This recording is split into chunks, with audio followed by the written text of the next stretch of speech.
Good evening. It's Vijay here. Today is Sunday, 17th August 2025. Welcome to yet another weekend commentary where we discuss important things which happened last week, which may have a bearing on the in the coming week as well as in the future. So, a lot of things happened in the last 1 week, especially on 3 days. That was on Thursday, Friday, and Saturday. So, on Thursday, what happened? We had the S&P upgrading India for the first time in 18 years. On Friday, we had Prime Minister Modi talking about the economy and on GST specifically. On Saturday, which is Friday evening, in US, we had the US president and Russian president having talks. So a lot of things have happened in the last 3 days in the last week. But yet, if you really look at it, a lot of people went into the market thinking about how bad the market has been because there were 6 weeks prior to last week where the market was down. That is, Nifty was down 6 weeks in a row, which is a very rare occurrence happening. The last time it happened was in 2020, just before the or during the COVID times. And prior to that, maybe sometime in 2007 8. So it's been 6 weeks in a row is very rare. However, this time the 6 weeks was a very steady decline rather than any highly volatile downward move which we saw in COVID. So it's what some the cartoon talks about week over week. People have been following the market. Week there is a play on the word of the word week, but things have changed for the better. Last week was the seventh week, and there was a turnaround. We continued to be bullish through these 6 bad weeks because finally you have to select good stocks, and I have been mentioning here as to what stocks we have been looking at, and those have not done too badly. Now, if you really look at what happened last week, Nifty closed about 1%, 1.1% higher than what the previous week. Now, if you compare it with other markets, we are much better than DAX, which was about 0.8%, FTSE, which was 0.47%, Kospi, which was less than 4.5%, Nasdaq too was 0.8%, which was lower in terms of gain with Nifty 50. S&P was also less than 1%. So we beat S&P and we beat Nasdaq last week. Of course, the other markets, the Dow Jones was up 1.74. The best performing market was Nikkei, which is close to 3.73. And then you had the French market, CAC was about 2.3 higher. So Hang Seng also was much higher than what we closed at. But it is a very creditable performance from Nifty, which we did 1.1% last week. So what happened on Thursday, as I mentioned, was S&P upgraded India from BBB, our minus to BBB. Now, we have been asking for an upgrade because our fiscal condition for in the country has been improving for the last 4 or 5 weeks. 4 or 5 years. Yet the rating agencies have not done so. S&P is the top two rating agencies, I would say, or top three. S&P, Moody, and Fitch. So S&P has been very conservative for about 18 years, and they have finally got up. However, it came on during market on Thursday, but market was fearful that over the weekend there will be total chaos as far as Mr. Trump's and Putin's meeting is concerned. And clearly, I had clearly mentioned that market is highly short as far as the Nifty futures are concerned, and very despondent and bearish as far as the stock futures, as well as in the cash market. Nobody had a hope in hell when we closed on Thursday. I tried to infuse some hope by giving data. Data was that S&P upgrade is a big thing, and Trump had clearly said that he's not expecting much from the meeting with Putin. And then Prime Minister Modi generally offers some solace as far as economics are concerned on in the Independence Day address, and I was expecting something to come of it. And luckily for us, it has worked out well. So the biggest announcement there, he made quite a few announcements about defense. He also talked of employment incentives, about 15,000 rupees when you join a job in a private sector, so that he can wean away people from looking at government jobs. Then defense, he said that he will put more emphasis on defense. So that should do well for the defense industry.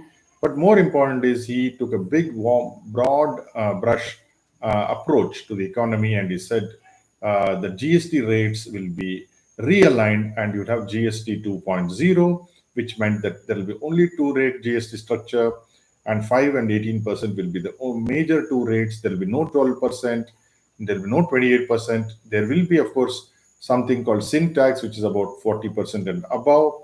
That is the for 5 to 7 sin goods like your alcohol, no, your cigarettes, soft drinks, and so on and so forth, or luxury cars for the matter, and pan masala. So that has been already sent to the GOM. People are wondering why is he saying that he is going to announce it. I mean, the announcement or the final numbers will come before Deepavali. Why can't it come with immediate effect? People should understand GST is governed by a set of states. All states contribute their inputs, and one has to call a GST meeting and then get the approval from all the states. So the next meeting is scheduled in September. So it is impossible for Prime Minister or any one person to decide that GST rates these will be the GST rates, because GST rates are a collective decision, and all the states participate, all the states vote for it. So to expect to think that it should have come earlier or to question it, I think is not having basic knowledge of how GST Council functions. So the government sources also said, as I said, 12 and 28 will get thrown out. So you will have 5 and 18, and 99% of items come under 12% slab, which will now come under 5% category, and some products which are under 28 will also come to 18. So basically, the core economic sectors GST rates will come down. That is the focus of the government, which is fantastic, I would say. Now, people may question as to whether this is the Jumla, whether it will happen at all. Okay, that's all for the future. We will understand, we will know exactly. But I think it is very difficult to go against the Prime Minister's words, especially because there is at least 20 states which are under BJP rule. So it is not possible for all the 20 states to go against the Prime Minister's rule. And even the 11 states which are not there and BJP will oppose it for opposing sake, because of course the income on paper will come down, but whenever you lower taxes, the net collection of taxes is always higher, which we have seen in the past 30-35 years. Why 35 years? In fact, last 50 years. So that is the norm. That is the basic formula, that you reduce taxes, you will actually collect more tax money. So I expect the same thing will happen in GST, because the GST has become a burden for the common man, burden for the small industries, large industries. Everybody is suffering because of the lopsided structure of the GST. Thank God the government has woken up. Trump has actually woken us all up. So what happened in the ceasefire agreement, as I said, Trump did not expect much.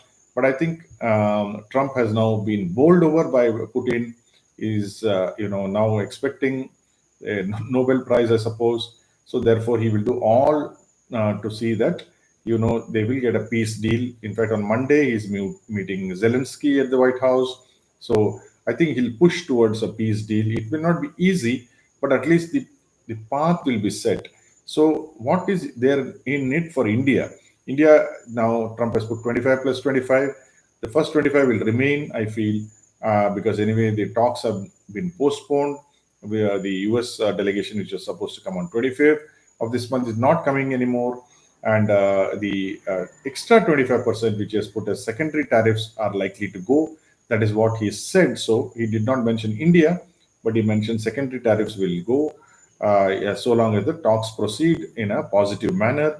He is confident they are proceeding. Putin is confident that they are proceeding. Now Zelensky has to be convinced tomorrow with the European leaders.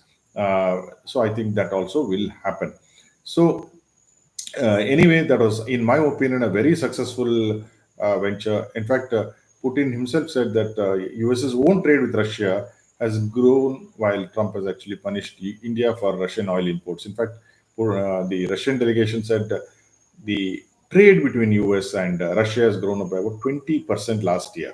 So I think it is hypocritical on the part of the US. I think sooner or later they will realize. So if you just look at what other countries are benefiting by trading from Russia, if you take from coal, for instance, coal, China is the number one importer from Russia at 44%. India is number two. Turkey is there, South Korea is there, Taiwan is there. Oil products, Turkey is number one, followed by China and Brazil. In LNG, EU is the biggest importer of LNG. 51% of Russia's exports go to EU, and then China and Japan form the rest. So India is not there in LNG, neither in oil products. In crude oil, China is number one at 47%. India is number two at 38%. But EU also is there, and Turkey also is there. Pipeline gas, EU is again the highest at 37%, followed by China and Turkey. So basically, you have EU in LNG and pipeline gas, China everywhere else, and India in only crude oil and coal. So I don't understand. Brazil is there, of course. Brazil also is in oil products, but only punishing Brazil and India doesn't make sense.